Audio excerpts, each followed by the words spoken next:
Hey everybody, it's your old pal the Moo Cow, aka Paul A. Presenza, and it is with a mountain of stuffed animals here between us, and I'm here with... Hi, I'm Lenore. Yay! And this is yet another episode of Criterion Watch for Indie Film Cafe. And we've got our cardamom teas with us today to help us sort of recuperate from the movie we just saw, which is Godfrey Reggio's amazing 1983 film Koyaanisqatsi. It's hot. It is hot. And for those of you who do not know, this film is basically it's like a visual poem, so to speak. There are no actors, there are no characters, there's no dialogue, there's no plot, so to speak. It's mostly just spellbinding visuals that are a lot of time-lapse photography set to this music, this incredible music by Philip Glass that's interwoven with an overall theme. And in fact, they talk about it at the very end where Koyaanisqatsi is a Hopi Indian word which means life out of balance or crazy life or a state of life which is such that it has to be changed. And that's pretty much kind of the overall theme of the film itself. The movie sort of opens in a very, very natural vista. So out in the Southwest where the Hopi Native Americans originated from. So it's a lot of red rock canyons and some deserts, and you see a lot of imagery about natural things. So you're seeing the ground, you're seeing the boulders, you're seeing the sky and all of the clouds in the sky. You're seeing just all sorts of natural things, and then the movie starts to progress towards modern life, and you're starting to see humans coming into the landscape and changing it. You're seeing, the very first thing you see is, the guy doing this giant, huge truck, and he comes rolling up and he stops, and then this huge, massive plume of black pollution and coal dust just swarms over and swallows him up. And that's kind of giving you an idea what's to come, because you see a lot of scarring of the landscape and polluting of the environment. And that's part of what the movie is addressing. But then as it progresses, you start to go more and more towards what it is about the modern world and modern society that is, needs to be changed or is in a state of flux. And you start to see, so you see things like in LA, you go there, you see a bunch of things. In New York, you see a bunch of stuff. And it's just amazing what happens to the visuals. There's a lot of film that's sort of sped up, and it's very, very sort of abstract, and it just kind of shows life, sort of human life, modern human life, as sort of absurd, and almost insect life. Yeah, almost like worker ants. Yeah, it's kind of like our society is built around this sort of hive mind or hive idea. You've got, and just the film kind of shows everybody sort of doing their thing, obeying the rules. And when it's done from that distance and from that perspective, it all kind of looks absurd. I mean, it's kind of like I would think what an alien might think if they came to Earth and knew nothing about it and just sat there and observed people and humanity for a time and sort of tried to figure out what it is that makes us tick and what it is that we're doing and why are we doing it. And it's pretty amazing. So you've got the sort of natural imagery, which are gorgeous and amazing, and then it transitions into the same kind of imagery, only with buildings and stuff that humans have built, and then it goes into the third part, which is more about humans, their society, how they react in their society, and how ridiculous it kind of all is. So what did you think of the film? Well, I mean, I'd say the movie itself was pretty celebratory regarding, nature. Yeah. But its tone regarding humans seemed a bit split. It seemed to both kind of not like cities, but it also clearly didn't like the city's demolitions. Sure. And it's interesting because when that was shot was in the late 70s, early 80s, and New York City had just an appalling dead section. There was that one movie you showed me when right, I was Wolfen. Yeah. Right, and I'm actually quite fascinated with that period of time. So in the 60s and 70s, there were just large chunks of New York City that were pretty much abandoned, and very few people lived there. And those that did, I mean, it was mostly people squatting or drug addicts or criminals or whatever, homeless people. And there was just blocks and blocks and blocks and blocks of it. It was a desolate wasteland. And then in the early 80s, that all started to change. They started to do all this sort of urban renewal, and they started destroying all of that. So most of that is gone now. And in fact, New York City has gone through a huge, huge transformation. I know when I first saw New York City way back in, I guess it would have been 1981, 82, it's very different city now than it is if I go to see it now today, and a lot of that is for the better. Some character is gone too. It's a lot more corporate, a lot more family friendly, and a lot of the interesting stains and sort of darkness of the city is gone. But it's really preserved in this film, and not only do you get to see like blocks and blocks and blocks of it, but you also get to see, like you said, the demolition and the effects of it, and then people living in there. There were actually people living in these things in just awful conditions. And did you notice they're showing the buildings, and they're showing like all the detritus of all the other buildings. It's just like piles and piles of trash and brick and stuff. As high as the first story is the first story of a building, so at least 10 feet high, you know? Yeah. And, I mean, it does not flinch away from that at all. But in other shots, it seems like they're saying the city is its own kind of beauty, because in some shots, it almost looks like you can see through the buildings because they're so reflective. Right, right. And as a matter of fact, especially when you're seeing, when the visuals are showing you the streets and the buildings and the cars and the lights, and everything is sort of moving in this time lapse photography, it almost looks like, to me, like the streets were veins and the lights and the cars were like blood vessels. And like the city's alive, and here are the blood vessels moving around in their little predetermined loops, you know, bringing oxygen to the body, which is the city. And in some shots, it's like dawn or sundown, and all of the lights in these buildings are a very vibrant, plant-like, spring-like green, and it's really startling. It's amazing.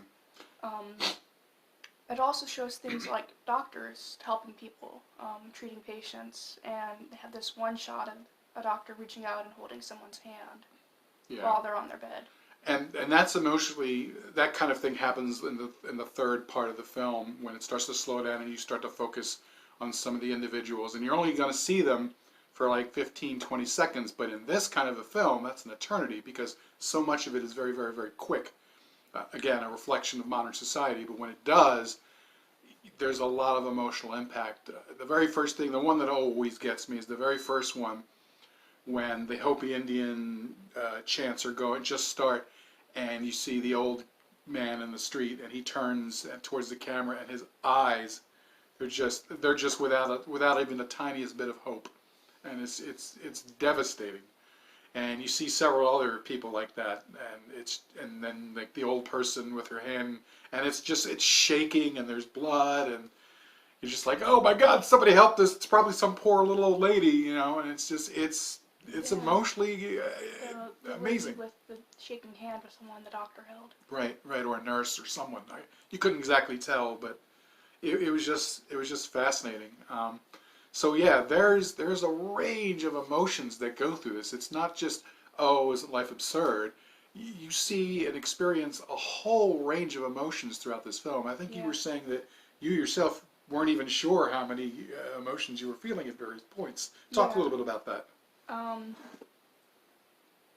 Well, like this one scene where that one guy had the green razor and he was just shaving on camera. I'm not sure how he did that without a mirror, but I was really struck by that, partly because green is my favorite color, and also because the guy looked uncannily like my grandfather. Really? Yes. That's interesting. Yeah, he could have been my grandfather's twin. So this is another street scene that Godfrey Reggio has set up, and he's seeing you're sort of focusing on one little point in this large, massive street crowd, and it's this older gentleman who has just decided to groom himself in the street in the middle of the day, because why not? You're an old person, you don't care. So he's got his little plastic razor, and he's just kind of like going over little bits here and there. It's funny because he's already clean shaven. I mean, it's funny. It's wonderful. It's a wonderful moment. It shows you sort of, an instance of individuality among a human being, and it's cute in its own way, and it's I liked it. It's one of many little episodes like that you get hung up on, and yeah, it's I have to the two people that you have to talk about in this is Godfrey Reggio, who's the director and who set up all of this, and it's just his visuals and his whole setup. His whole thing is just amazing. It's just an amazing piece of film. And then let's talk about Philip Glass and his astounding music that's set there. Talk about the music.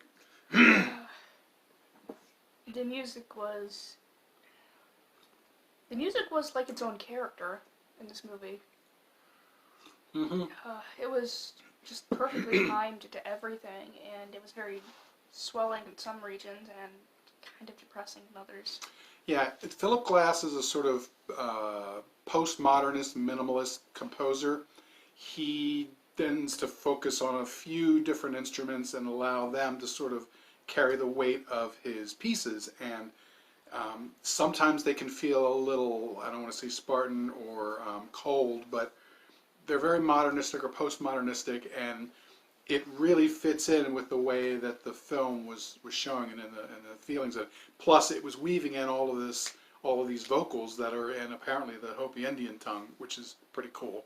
So you're getting the music, you're getting the vocals, and you're getting the chants, and you're hearing all of this at the same time that all the visuals are coming through. And sometimes it's very, very quick and while the people are sort of dashing back and forth, and the Godfrey Reggio is showing humans at their most absurd when they're just all running, and it's because it's all time lapse, so it looks really strange and super quick. And everybody looks, I guess they all think they have something important to do, but in the abstract it looks ridiculous. Yeah, though it is just slow enough that you can focus on and track individuals. Well, it does become harder. I mean, you notice when the music sort of starts to crescendo, it gets faster and faster. The visuals start to get faster and faster, and I'm telling you, seeing it like this was one thing. Seeing it on the big screen like that can be overwhelming. It's an overwhelming experience the first time you ever see this. It's amazing. Other things too is like the factory scenes. Right, those were cool. The food ones were just kind of shocking because people were handling food that was about to be packaged and weren't wearing gloves. Yeah, they had this Oscar Mayer Wiener machine, and it had like maybe, I don't know, 20 tracks where all these wieners are coming down. But they're all coming down at just incredible breakneck speeds, like all these different sides. And you're just sitting there staring at this like, oh my God. But it's a comment on the sort of mechanized, idea of our society, and everything is sort of set up to be just like that. Our lives and our work and everything is set up like that. And it's difficult to remove yourself, and that's kind of what the movie's doing.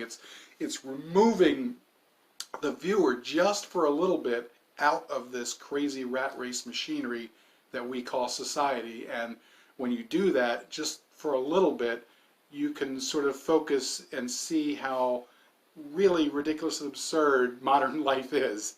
And we're dashing around on this world doing things that we think are important when really they're not.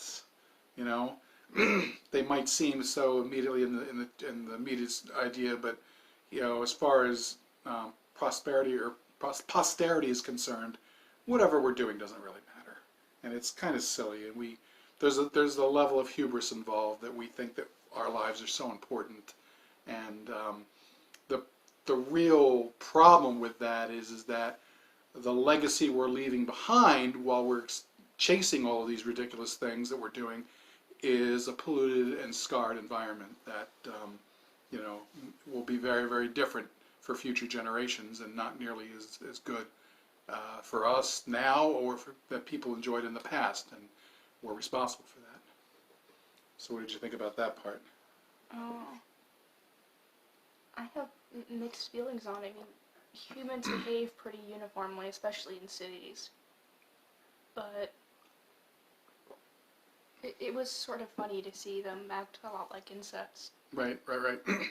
I kind of mentally tagged those parts as a bug's life. But for all the uniformity, all those people's lives were still pretty important. Sure, to them, sure, and even to each other. And I like the way that it sort of steps back and sort of presents things, and it's funny because there's a number of times where, normally in most films the directors always tell the actors, don't look at the camera, don't look at the camera. Well, everybody was looking at the camera because it was unusual. Because it was unusual, and because and you get that weird sensation of the observed now observing the observer. And it's really interesting, and you do get that sort of feeling like, okay, some kind of creature from outer space has now sat down and is watching us, and they're judging us, and it's also that all of those people, none of them were actors. There were no right. characters in it. Those were actual people. Right. And I'm really curious to learn what happened to some of them. And for the most part, they're just people going about their normal lives. Now, there are a couple of set shots where he, like the Vegas shot, which was hysterical, by the way. The ladies who were all in orange. The ladies in orange with their horrible dye jobs and the overly crazy blinky lights of Vegas. That was a cute shot, and there were a few other really cute shots. There's one that I always like where they're all going into this external elevator, and it's a huge elevator, and it's like 100 people pile into this elevator, and they're all squashing themselves in. And they all get except one little guy at the end, and the doors close, and he turns around, and it's like, it's just funny. At the same time, there's 100 people going up in this massive thing, and it's just funny. You never stop to think about how things are. There is some stuff that is just, the emotional impact of it is just amazing, and it gets me every time. There are echoes. I was telling you, there are echoes of 9/11 in this. There's definitely echoes of the Challenger disaster in this. There's some heady stuff going on. The final 10 minutes of it is when you've kind of, because the movie opens up with a rocket. You couldn't even tell it was a rocket at first. It's so abstract because you're seeing it from like this one corner, and then it lifts up, and you're seeing just this incredible amount of fire coming out of the engines, and you end up going back to that towards the end. And then you're following the rocket up, and it goes up, and it goes up, and it goes up, and it goes up, and all of a sudden the whole thing explodes, and you end up focusing on what's left of this one rocket as it plummets back to Earth slowly. It was the crew module. There were people inside. Oh my God. Well, I mean, that was probably an unmanned rocket that went up, but you cannot help but think about Challenger. And just the emotional impact of that was just devastating. So I'm sitting there with tears coming down my face. I don't know if it got you like that, but it got me. My heartbeat just shot up. The only thing I could hear was my blood in my ears. Oh yeah. So there are moments like that throughout the film, and you really, really need to experience it for yourself. If you can get the Blu-ray, so the Blu-ray is part of Criterion's the Qatsi trilogy, and there are 3 films that Godfrey Reggio ended up doing, 2 of which I've seen. So there's Koyaanisqatsi. The second one is called Presenza, which I have seen. Almost as good as Koyaanisqatsi, not quite, but again, there's some really, really good music in there, and it's part of the package, so definitely check it out. And then finally, there is Koyaanisqatsi. I'm not sure about the pronunciation of that. I've actually never seen this, so I definitely would like to check this out. So here's the box again, and this is again part of the Criterion collection, and it has all kinds of great stuff in there, all kinds of extras, and I highly recommend, if you like this film, if you like this kind of a film, you definitely need to find this. I've been waiting for this to come out in Blu-ray forever. It's the sort of film that you might not want to watch every week or every month even, maybe once a year, because it's such a a transformative, abstract, metaphoric experience that you can only sort of unpack that maybe once in a great while. I like to see it maybe once every year, every couple of years. I definitely like to show it to people who have never seen it, never heard of it, know nothing about it, and just kind of allow them to sort of experience it for the first time. So what did you think compared to some of the other films that we've seen about Koyaanisqatsi? My emotions are still pretty mixed. I don't have any one thing to say. Okay, fair enough. Yeah, it's an overwhelming experience. Yeah, I'm still kind of shaken by the rocket explosion. Oh my God, it's devastating. Oh, this was filmed in 1983. Okay. Not early 70s. Well, it wasn't early. I didn't think it was early. I thought it was late 70s. Oh. But they would have done some work. It took a while for them to actually put it all together. It was released in '83. I remember seeing it in the theater and being blown away with it.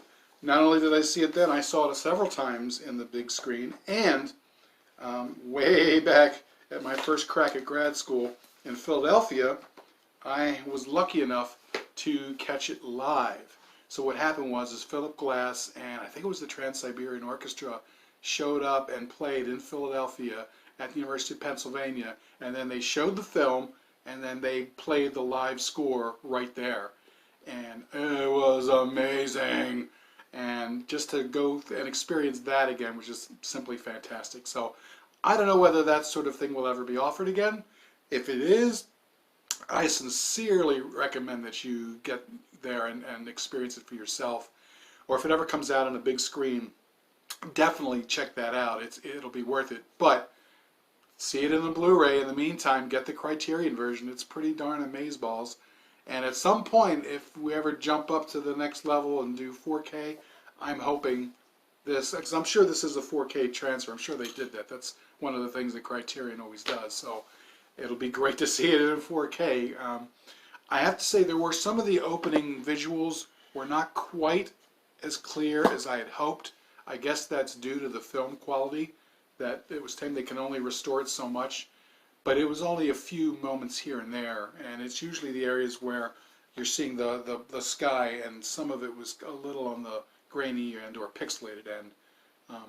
But for the most part, it looked really, really good, especially as it transitioned to the latter half, and you're seeing a lot of stuff in the darkness, like you were saying, the greens and the blues at night, the streets, the moon scene. Remember the moon scene? The moon looked so big. Oh, you got to see this gorgeous, gorgeous moonrise in the city, juxtaposed next to a building. So you get to track the moon as it goes behind the building. I kept thinking, oh no, we're not going to be able to see the whole moon. It's going to be blocked by that building. But we got to see the whole And thing. it's massive, and you can see all kinds of detail in it. There's lots of really great NASA stuff.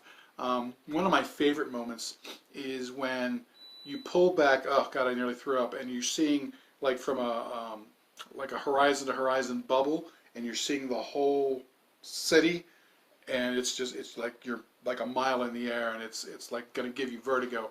And then you pull back, and then now all of a sudden you're seeing the city from like infrared satellite photography, and you're seeing the patterns and the colors that the infrared satellites are seeing. And then you start looking at these fabrics, and you realize these are Hopi or Native American, I think, weavings, and you're seeing how the rugs or the weavings patterns are very similar to the satellite imagery. I mean, how amazing is that? You know? Yeah, and there was this other one where it was video of the Earth as a rocket was launching into orbit. That was really cool. Oh yeah, it's amazing. One of the earlier parts is when you're transitioning from seeing the mountains into seeing the clouds, and it's time-lapse photography showing you how clouds behave, and it behaves just like water, and then you're like, well, duh, it is water. So when you're seeing the camera set up there and the time-lapse photography is capturing it, and the clouds are just rolling in like waves. It's just like waves. And then you see waves in an actual ocean, and it's the same thing. The same wave action you're seeing in the ocean going up against the shore is the same thing you're seeing with the clouds rolling up against the mountains. It's just amazing, you know, and it's great because we don't see the world like that because we don't have the time and we don't have the equipment, but Jeff Godfrey Reggio does, and so he sets up and he will capture, you know, 12 hours of a given day in a particular area, and you get to see everything, and it's you know, sped up, and it just looks amazing. It's just so many great visuals there. I definitely caught you know, that opening shot in The Shining where you're in the helicopter shot and you're seeing the mountains and the road, and there's a shot very similar to that there. As a matter of fact, at one point the helicopter comes down really, really low, and you feel like you're like an inch off the water, and you're seeing everything going really, really fast. It's really amazing. Yeah, and at the end, like the very end, when it shows those paintings again, and they look like buildings. Mm-hmm. That's true. That's true. I didn't think about that, but you're right. So lots and lots to see and enjoy. The visuals are just amazing. The music is just amazing. I used to listen to the soundtrack my first go around to grad school, and I would need music to relax, and I would turn off all the lights and I would put this on, and I would just let it move me to places. And this is a film and an experience that will do that, and I just can't recommend people more to see this, especially if you're looking for something different than just not only Hollywood movies today, but of any time. If you're looking for something other than the standard, you know, linear story, this is something for you. This is more of an art experience. It's more like going to a museum and seeing an abstract piece of art and enjoying it for what it is, and experiencing all the emotions and all of the visuals and just everything. And it's a delight, I thought. What did you think? It's intense. It's definitely intense. I still feel a bit shaken by that rocket explosion. Oh yeah, oh yeah. And anyone who experienced the Challenger when it happened, especially, you're gonna feel it right here. Trust me. But you know, the whole movie isn't like that. There's definitely bits of humor. Others are just jaw-dropping. Like, wow, that's just what an amazing shot. So. Yeah, the camera quality, for the most part, was amazing. Oh yeah, absolutely amazing, flawless, spectacular, and yeah. So I'd say that's about it. So do you have any interest in seeing the other films? Koyaanisqatsi and Koyaanisqatsi? What do those mean? I'm not 100% sure. Like I said, I've seen this one once. You know, I liked it. My disappointment only because it wasn't quite as good as Koyaanisqatsi, but I mean, how do you top that? How do you come close to that? This is such an amazing, amazing movie.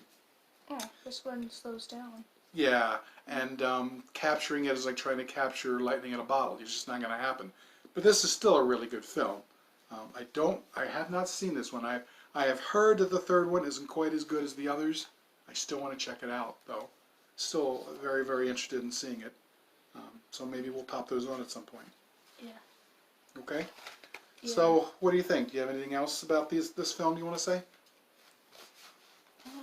Any other scenes stand out for you? The scenes of the Grand Canyon. Yeah, those are intense.